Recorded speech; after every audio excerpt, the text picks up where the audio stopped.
తెలంగాణ ప్రభుత్వం శరవేగంగా నిర్మిస్తున్న భారత్ ఫ్యూచర్ సిటీ దేశానికే తలమానికంగా నిలవనుంది.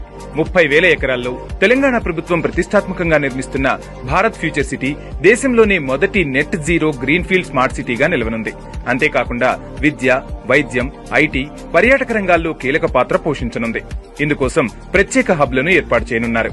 ఇక ఎయిర్పోర్టు కనెక్టివిటీ కోసం ఏర్పాటు చేస్తున్న గ్రీన్ ఛానల్, గ్రీన్ఫీల్డ్ రహదారులు ప్రత్యేక ఆకర్షణగా నిలవనున్నాయి. 9 లక్షల మందికి ఆవాసాలు నిర్మించడంతో పాటు 13 లక్షల మందికి ఉద్యోగాలు కల్పించే లక్ష్యంతో ఈ పనులు చేపట్టింది తెలంగాణ ప్రజాప్రభుత్వం.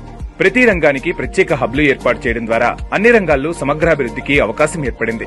రాష్ట్ర దిశను మార్చేలా రూపుదిద్దుకుంటున్న భారత్ ఫ్యూచర్ సిటీ నిర్మాణ పనులు శరవేగంగా జరుగుతున్నాయి.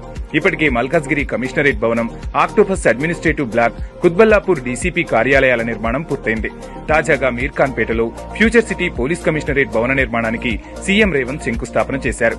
ప్రభుత్వ భవనాల నిర్మాణం పూర్తి చేయడం ద్వారా పెట్టుబడిదారుల్లో, ప్రజల్లో విశ్వాసం పెంచింది తెలంగాణ ప్రభుత్వం.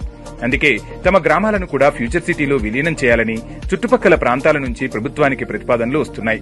గ్రామాల్లో తీర్మానం చేసి ప్రతిపాదనలు పంపితే పరిశీలిస్తామని ప్రభుత్వం హామీ ఇచ్చింది. అదే సమయంలో రైతులకు ఇబ్బంది లేకుండా భూసేకరణ చేసి రైతులను అభివృద్ధిలో భాగస్వాములను చేయనుంది. రైతుల సహకారంతో 2 ఏళ్లలోనే అధునాతన నయానగర నిర్మాణాన్ని పూర్తి చేయనుంది.